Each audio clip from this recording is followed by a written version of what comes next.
Hello, ceramics to people and art to people. So, today I'm talking a little bit about critical theory. So, in Art 1, Drawing and Painting 1, Ceramics 1, we talk about art theories. And an art theory is a set of rules that define what art is and what, in fact, makes something good art. If you remember, one of those theories was the institutional theory. Uh, an institution, like the art world, is made up of people. And so that if we have people presenting something as art, an artist, and we have an audience looking at it and considering it as art, then we have art. And the more people that are involved in that, the better the art, or the more significant those people, the better the art. Well, as an offshoot of that, and as history marches on, more people think about, well, what about that group of people makes them important? And out of that was born critical theories. And it's not like they all happened at the same time, but over the course of time, people have said, you know what? Something's wrong with the art world. Now, let me tell you what it is. You know? And their criticism is half of a critical theory. So they do two things in a critical theory. They point out something that doesn't seem right about the art world. This doesn't seem fair. Doesn't seem like this is the way it should be done. And then, because they're good people, they offer a suggestion. So, recognizing past aspects of society that have infringed upon the positive contributions of individuals, and think about that. Why are things bad or unfair? But then go forward and propose way to improve upon the aspect of society that caused the infringement. Suggest ways to make things better or fairer in the art world. So here are four, and then one more note about like a vocabulary term for you guys. So Marxist aesthetics, and you think, oh no, Mr. Walter just said Marxist. But really it all boils down here is to money. That if art is bought and sold by really wealthy people, then does it really reflect everyone's views of what good art could be? And their solution to that problem would be to try to take the money part out of art, that we don't value things simply because they could be sold for a lot of money or they were sold for a lot of money, um, but that we appreciate them for more of what they just are. So, this is an example, a piece by Andy Goldsworthy. He goes out into the forest or the into nature and creates things with the stuff that he finds in nature. So he's not buying it, right? He's using what he can, and then he is documenting it. He's not completely given up on selling, right? But in theory, you can't buy this piece, this arch of sticks that he built out in the lake that created this beautiful sort of sphere when the reflection was developed. Maybe if you were lucky, you wandered by sometime that week and the piece was still there. I don't know, but it's probably not long gone when most people wander by. You can buy a photograph of it. So he's selling his documentation of work that no longer exists and that you and I can't buy, making a comment about not just using monetary terms to value art.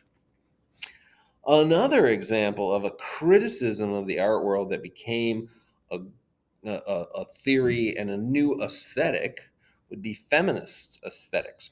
And the feminists argue that men, and in particular white men, have had advantages over time when when people are considering what makes a great artist. So the feminists decided to try to make a new aesthetic or set of rules by which to judge artwork that had nothing to do with being male, and kind of subverted some of the things that we had always sort of taken for granted as things that we appreciate about the artist. One such thing would be maybe working by yourself, that an artist goes into a studio and creates a masterpiece and comes out and presents it to the world.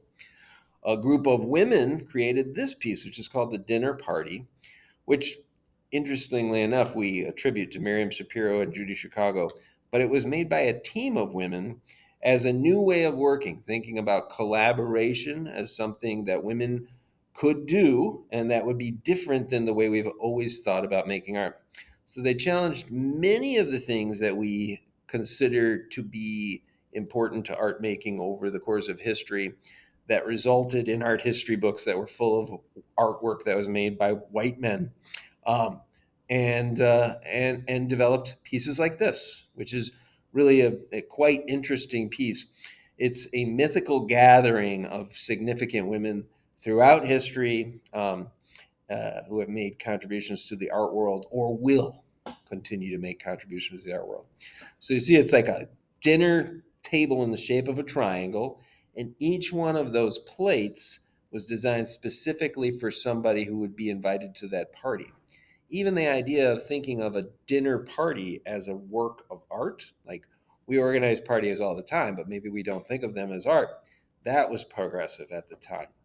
Ceramics was not considered to be a high art form at the time. So, painting ceramics was thought of more as like craft, was something that they were trying to elevate, right?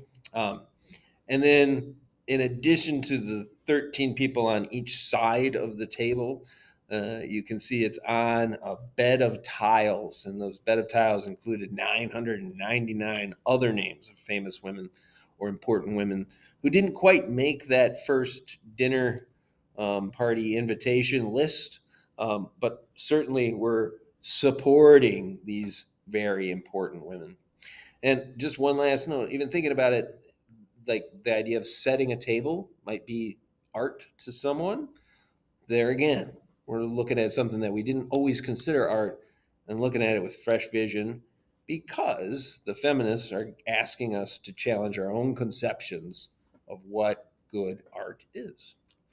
Other people who have a similar sort of interest would be not just women, but people from cultures that are maybe subjugated to certain parts of the museum. Let's say you go into the museum and you want to go to the African or the subcontinent wing, or you want to go to the Mesoamerican, South American section and look at these artifacts that are really interesting to look at.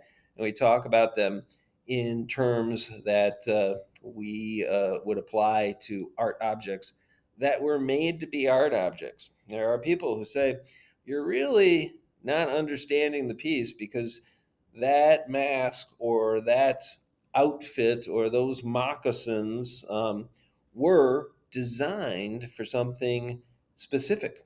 And it wasn't to be hung up in a museum and stared at all day. It was a part of a ceremony or a moment in life or maybe everyday moments as well. So we're bringing a bias to looking at these objects if we only think of them as we would think of something that it was created specifically to be viewed as a art piece or as an artistic statement. So our responsibility would be to learn about these sculptures, read the card before we look at the object, so that we aren't looking at them with a bias based on where we live now, but think of them more through the lens of the eyes of the people who created them and where they were when they were doing that. Um, this is also sometimes referred to as post structuralism. Um, and it could also relate to another term that'll come up called universalism and or pluralism.